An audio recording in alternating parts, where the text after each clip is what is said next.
Good morning. Good morning. Happy Wednesday. Happy Wellness Wednesday. I hope you are having a fabulous day already. And I'm excited to be back for episode number 121. So my last live video was 2 weeks ago. And if you watched, I was a little rambly. It was called off the cuff for a reason. I did not have a script of notes of things I wanted to talk about. It was an interesting period of the month, of the week, whatever. And in any case, I truly hope that despite my rambling, that you got some kind of tiny valuable morsel out of last week's, or my video from 2 weeks ago. Last week was a replay because we were kind of still dealing with some things that were a little all over the place. But I'm happy to report for those that were watching, good morning, Eric, that my boyfriend is done with his procedure and well on his way to recovery and doing fabulous, although he'd probably like to sleep a little bit more.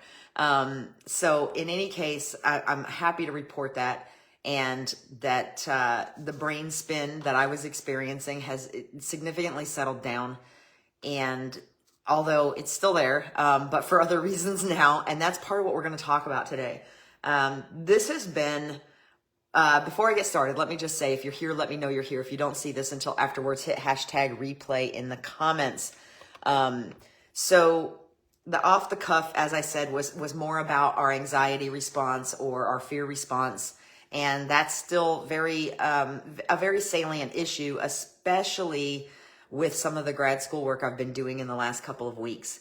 But because this has been one of my most intense grad school terms yet, taking 2 classes, the nature of those classes, which was group counseling and crisis intervention, crisis assessment and intervention, I have learned some things, and I've had some revelations that prompted this topic. And this topic is something that I constructed, 3-4 weeks ago now, but because of missing a Wellness Wednesday and then doing the off the cuff and then posting a replay, it's been almost a month now. And there's just been a lot of revelations since then, some of which I talked about in off the cuff, about how no matter how much we think we are recovered from things like anxiety, depression, maladaptive stress response, learned behavior patterns, that inevitably there's going to be something that we feel like pushes us backwards. And sometimes, y'all, it's just like a dance. It's like a cha-cha. And at the risk of branching off into a Bruce Almighty quote, I like to do the cha-cha. What I mean by that is sometimes we have to take a step forward in order to take a step backwards in order to take steps forward. So when we have those moments where we feel like we've gone backwards, it's okay. As long as we don't unpack and live there, it's okay, because it's usually preparing us to take an extra step forward. So again, revelations over the course of the last few weeks of this term. I am officially in week 10. My terms are 10 weeks. This week has been a challenge because it's the last week, and it's a shorter week because our week 10s, everything's due on Friday instead of Sunday, but I'm getting there. What I have been reminded of is, just like we are told not to believe everything we see or read on the internet, we have to sometimes not believe what we think either. Hence the topic, liar, liar, brain on fire, because our brains do lie to us, and sometimes it's to protect us. So, how did I get here? How did I get to this topic? And I've touched on some of these things before, but this particular topic is very personal for me, because I have had moments, and I don't talk about this a lot, but I've had moments where I have, and I'm sure a lot of you have, where you think something and all of a sudden it turns out to be true. And sometimes it's just a random thought and you're not sure how it got in your head and it turns out to be true.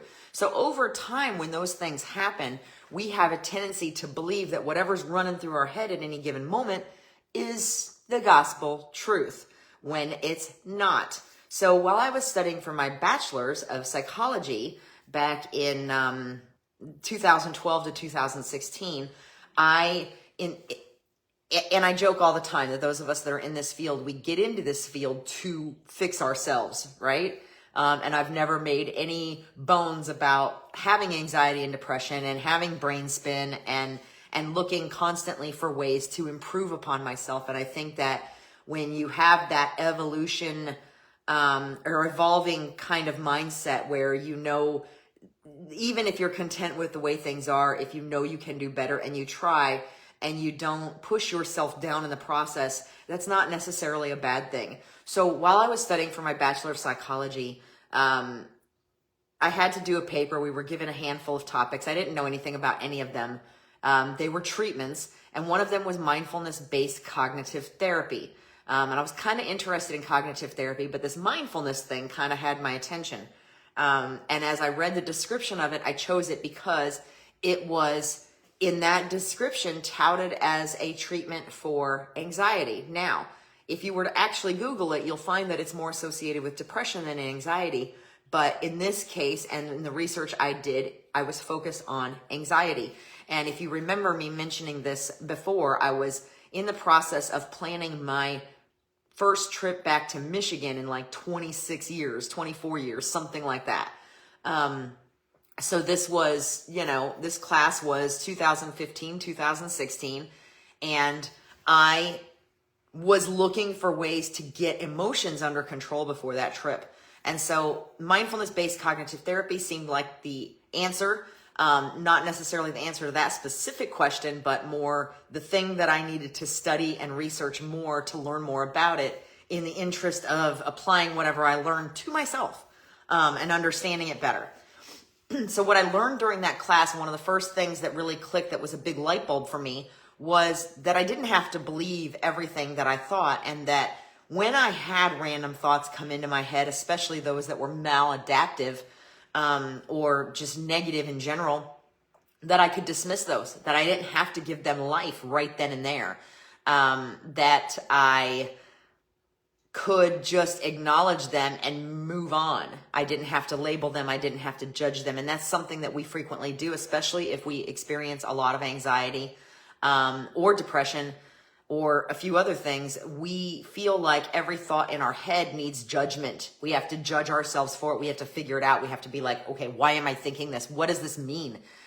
And not all of it needs that. We have the ability, if we know that we have the ability and we try it, to dismiss that and keep focusing on whatever is in front of us at the time, reframe it, whatever. So that's kind of where this first started.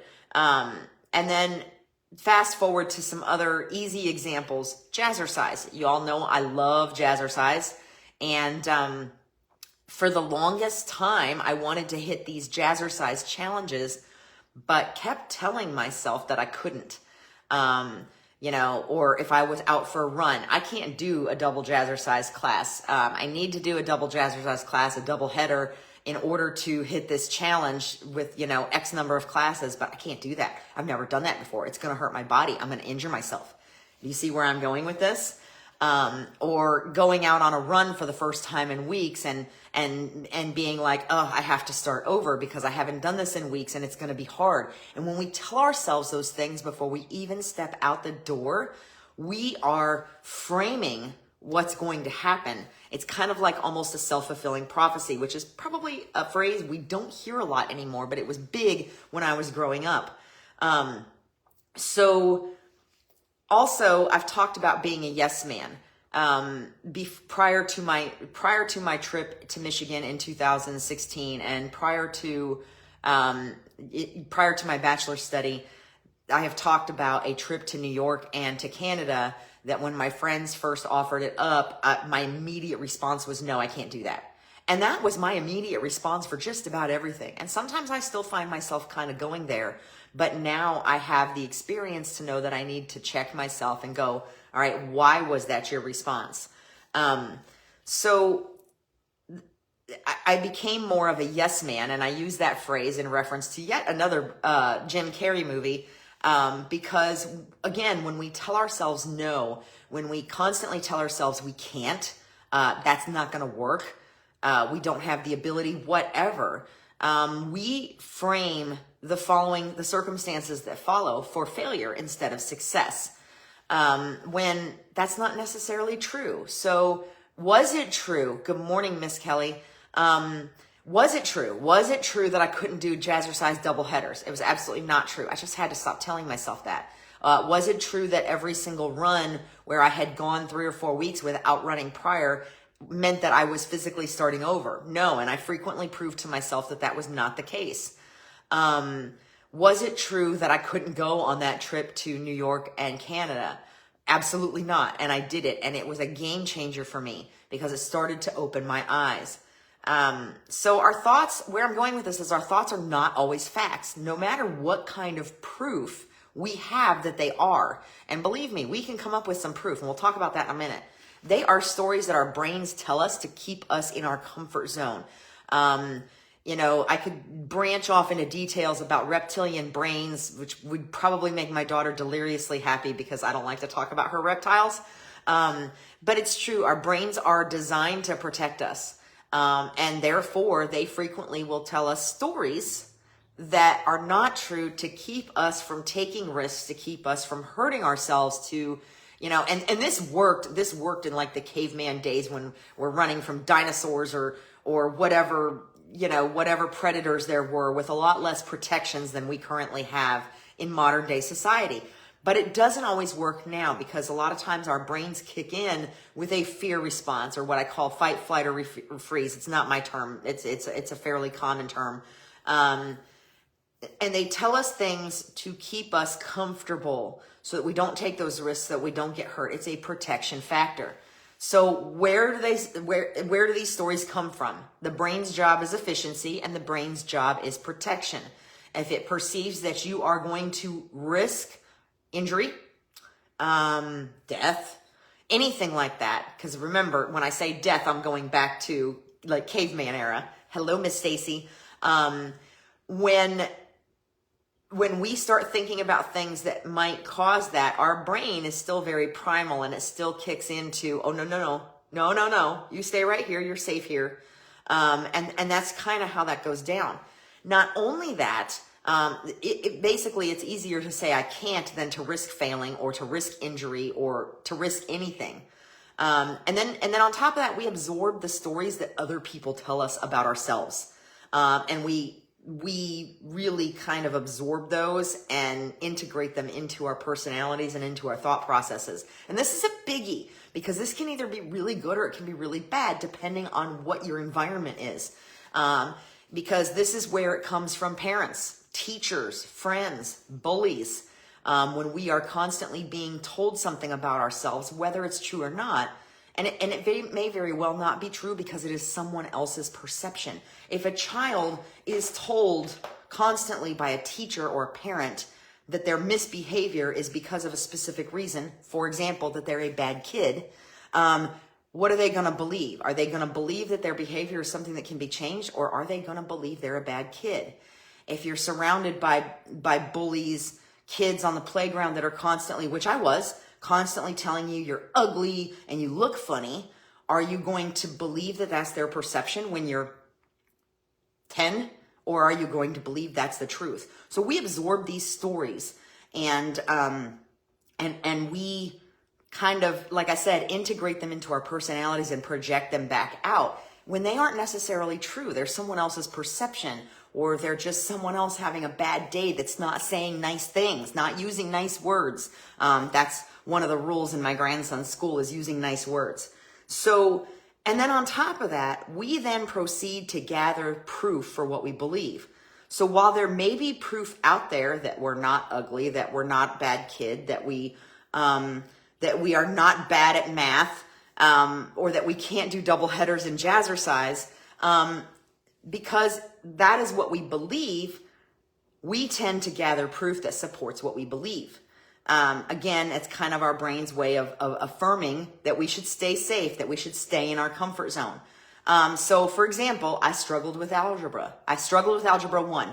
In school, the second they introduced letters and numbers in the same equation, I was like, what is this madness? And because I struggled with algebra 1, I failed algebra 2 miserably. I was a good student. I'm still a good student. So my response to that was, I suck at math. So when my daughter was growing up and she was working on math problems, I would say, I can't help you. I suck at math. So fast forward to starting to work on my AA, and I had to do all these prep math courses because I had been out of school for so long and there was new math and all that nonsense. I'm walking into this telling myself I suck at math. So here's the irony to this.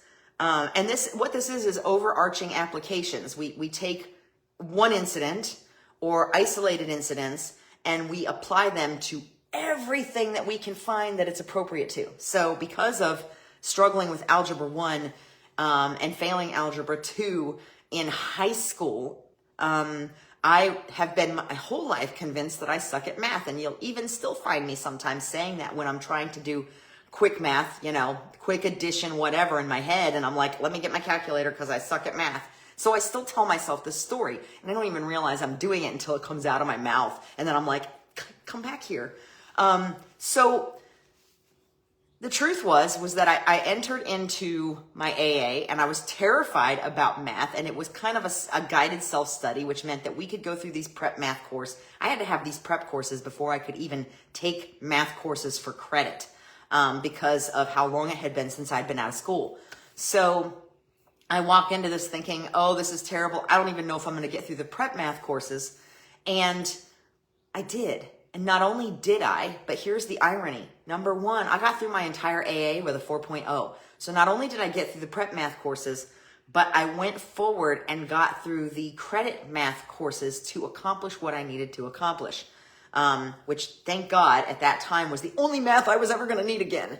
But what I also found is that as much as I thought I sucked at math and as much as I thought I hated math, once I started to grasp the concepts, if I was stressed out by other classwork, I would actually revert to the math work because it was logical.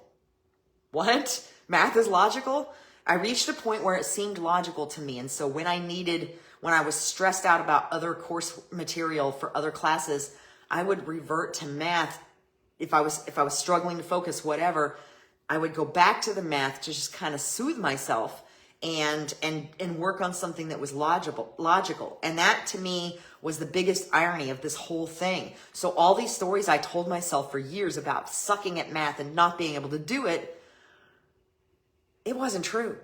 And I proved it wasn't true, but I was still always seeking that proof that it was and going back to those incidents where I could prove that those thoughts were true. So, that's kind of an illustration of where these stories come from. They can come from your environment.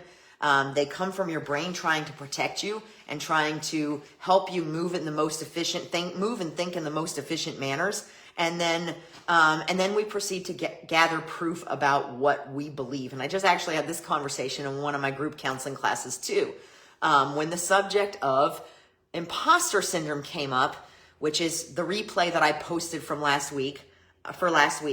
And our brains tell us we can't, same premise. With imposter syndrome, our brains tell us we're not good enough, that we can't do something. And even when people compliment us and say, you did this amazing, and this is how you did it amazing, and this is why it was amazing, and we still go look for those one-time incidents that are proof that we didn't, that we couldn't handle it, that we didn't know what the hell we were doing.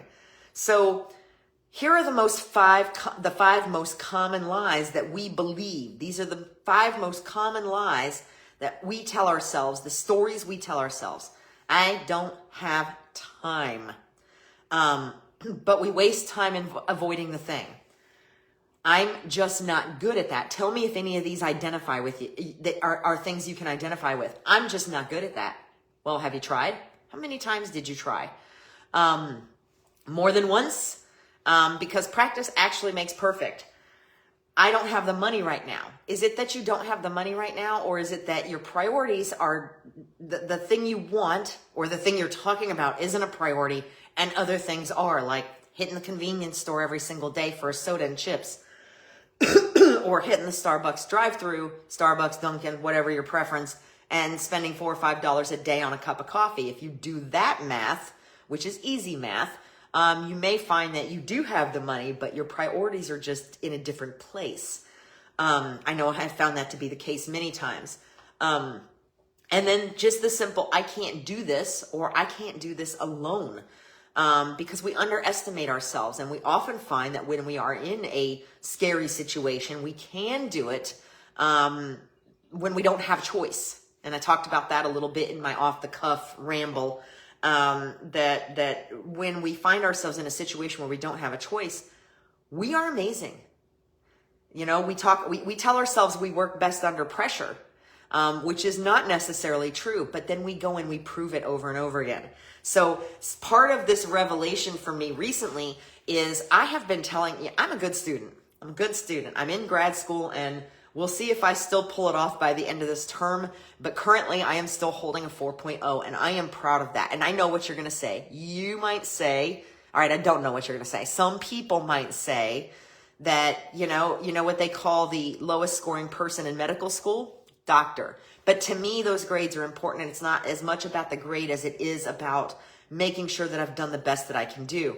And there have been conversations in the past where at some point, if you're up for a job or something against somebody else and your qualifications are identical, which kind of became the case there for a while with so many people going to college and getting certificates and degrees and whatnot, at some point, the job pool was so flooded that the employers actually, there was evidence and articles about the fact that employers were starting to actually look at grade transcripts, where everybody thought it wouldn't matter as long as you had the degree. The only way they could differentiate between qualified candidates was by looking at grade transcripts and being like, okay, well, this person carried a C through most of these classes, so they're obviously still a critical thinker, but this one was getting A's through all of these classes. So at some point, either for your own self-efficacy or because it may matter in the future, in my case for things like scholarships, financial aid, things like that, it becomes important. And it's more, again, it's not about the grade letter. It's about doing the best that you can do within your capacity. And for me, that's really what it's about. So what essentially brought this to light was my papers. Okay, I'm in a paper writing field, and it's not as bad as when I was studying psychology specifically, but in the counseling field, at the grad school level, there's a lot of papers. Okay, there's a lot of papers. And I'm a good writer, and I know I'm a good writer. And I did a post about this not long ago. But I beat myself up so much and I overthink it so much that by the time I get done writing a paper and hit the submit button, I'm pretty well convinced it's crap. I'm like, I don't know what I'm talking about. What was I thinking with this? When I was studying for my bachelor's, I had been known to just start over like 2 days before it was due and redo 6 pages of writing that I already had in place. So at some point in this process, I started telling myself that when I started a paper, I needed to start it and finish it and not work on anything else in between, because then I would lose my train of thought and not be able to get it back. So this is a story I've been telling myself. So while my boyfriend was in the hospital, I really struggled to focus on any kind of schoolwork. Partly because I kept telling myself I couldn't focus. I was too worried about other things. I was too much of a squirrel.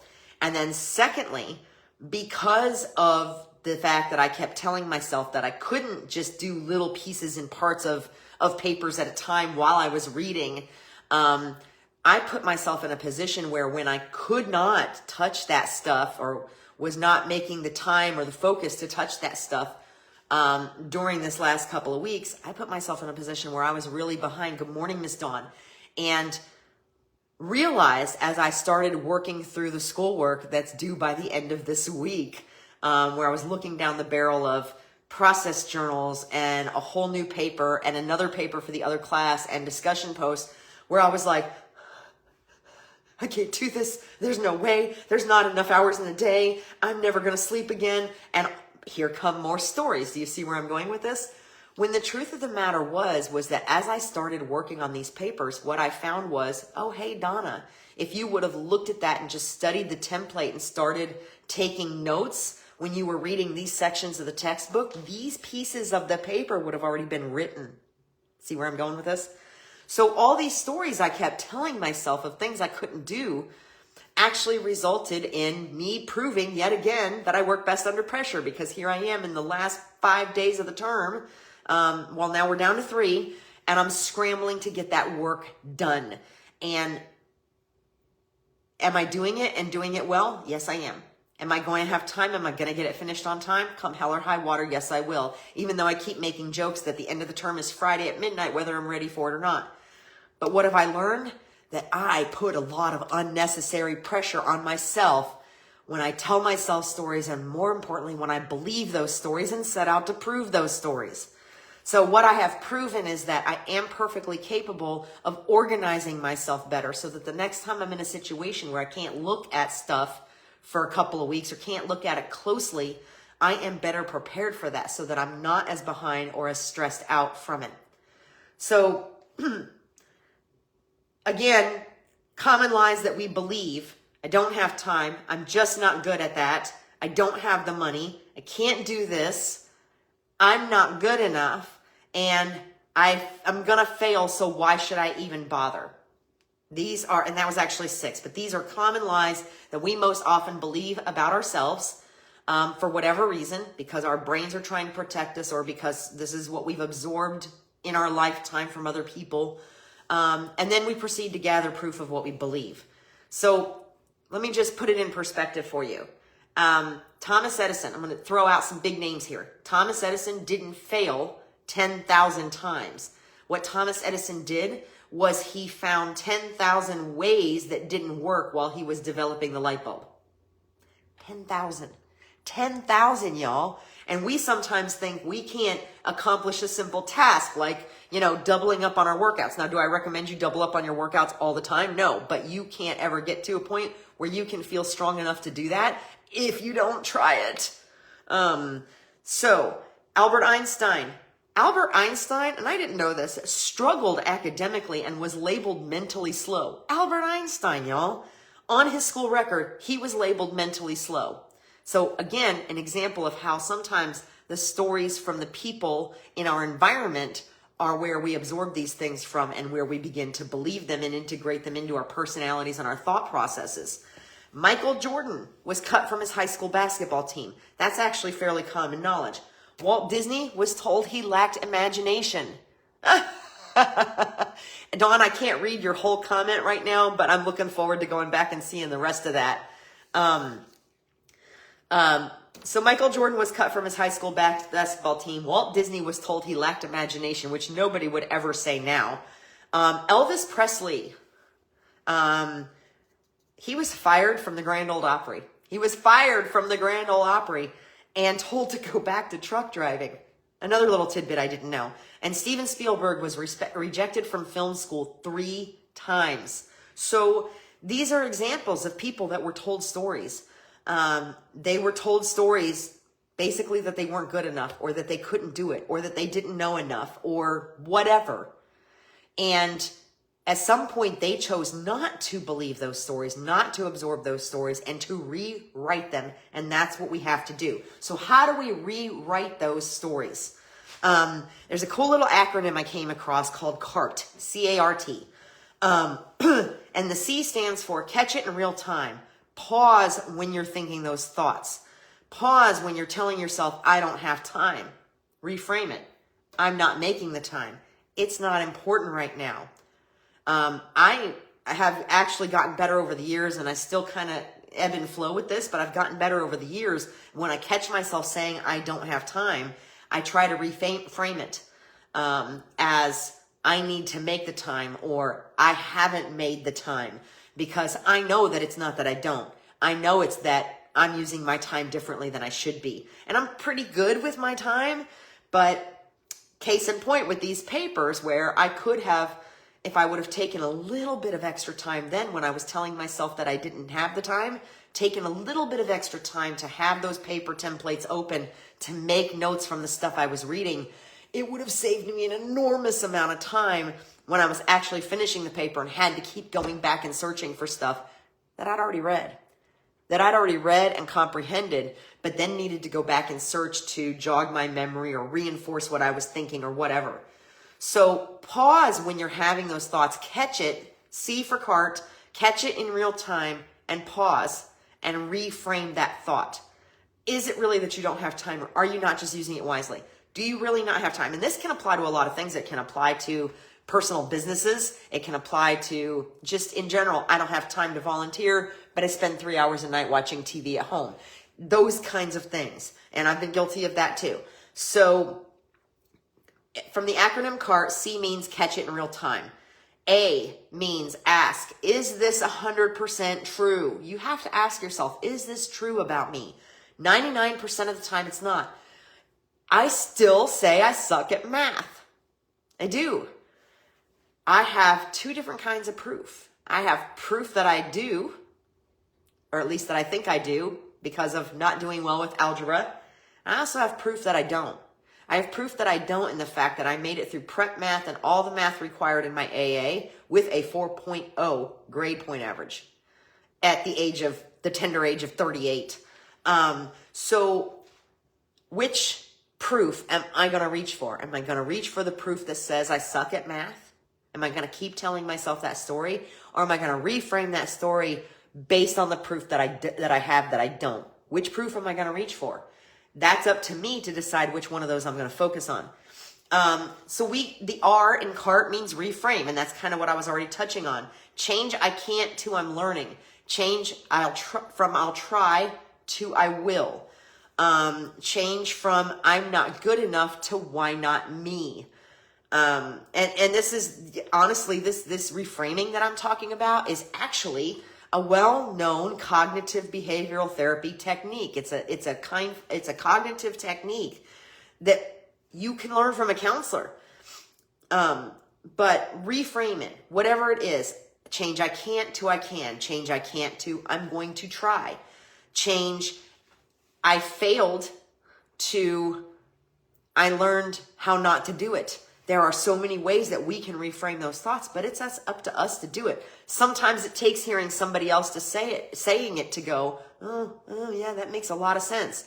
And a lot of times, as parents, we're like, our children never listen to us. And then somebody will come along, a friend, an aunt, a stranger on the street, somebody in a podcast will come along and be like, and say exactly the same thing. And our kids will be like, I should have done this. And we're like, hello. So we don't always, sometimes we're just not prepared to listen, and sometimes we just don't want to listen to the people closest to us. But at some point, we have to hear things several times over for them to really stick. So if me talking about this is what puts the light bulb on for you, fabulous. But reframing, in that acronym CART, reframing is one of the most important things. And that is where we go about searching for proof that we can. I started to talk, and I don't think I finished, I started to talk about a discussion about imposter syndrome. And when we are experiencing imposter syndrome, and the person that brought it up, I think, may have been experiencing some imposter syndrome, which I get. I'm sitting in these counseling classes, and probably half of the students that I'm going to school with are already in some kind of practice. They're already working under somebody's license and have been for a while, and they're doing some form of counseling more hands-on than what some of us like me are. And so it's easy to walk into these situations and be like, I have no idea what I'm doing. What am I even doing here? And I did that when I went to residency last summer. I was confident right up until I was hitting the door of that hotel room, and I'm looking around at everybody around me, and I'm like, what was I thinking? Why did I think I could do this? So again, that goes back to the proof. You have two choices. You can seek the proof that reinforces the old negative story, or you can seek the proof that reinforces the new positive story. My new positive story is that this is a calling for me. I have natural talent. Is that going to take me all the way? No, I need to learn. I need to apply it. And just when I become afraid that I don't know what I'm doing, I get proof, like feedback from instructors that I do know what I'm doing, that I may not always be able to articulate it or use the right terminology, but my instincts are solid. So that's the proof I'm going to reach for going forward. So again, just to reiterate the CART acronym, catch it in real time and pause. And when you think you can, ask, is this 100% true? Because 99% of the time it's not. Reframe it. Change it from, like I said, I can't to I can, or I can't to I'm learning. I don't know how to I'm learning. Or I'll try to I will, or instead of I don't have the time, I have not made the time, whatever. And watch and see how your mindset starts to shift if you start doing that on a regular basis. And then that T means take one tiny step at a time. And we've talked about this. The biggest goals happen in small, consistent movements on a regular basis. Taking little tiny bites out of it. Take one tiny step, do it, or find proof of the opposite of the story you're telling yourself. Find proof of the opposite of the lie. Like the one class where you aced pre-math classes for college, or where the time that you did the paper and actually filled in paper sessions while you were reading the text instead of waiting till after you got the paper done that much faster and easier, or trying a double workout and just maybe backing off of the first one and not going balls to the wall, excuse my phrasing, so that you can get through both workouts. Don't know how to do something, so you're afraid to try it for fear of failure. Understand that failure means you took the risk and you learned how not to. And so now you're better positioned to try it again. So that's what the acronym CART means. That's how we can begin to write our stories. And I actually just constructed a group therapy, 10-session group therapy layout that includes rewriting those stories, which is actually kind of a narrative therapy technique. But because it's part of cognitive framing, reframing, it fits into a lot of other things. So we can rewrite those stories. We can sit down with a journal. You can sit down right now with a notebook and write down a limiting belief you have about yourself or something negative that you say about yourself. And then you can start reframing it. I'm not good enough to do this, or I'm not good enough for this. The first thing you should write after that is, why not me? It's kind of like a reverse brainstorming. And we've talked about that before too, where you now start focusing on the opposite of that statement. I'm not good enough, I don't deserve, whatever the case may be, then your next statement should be the opposite. Why not me? Why can't I have this?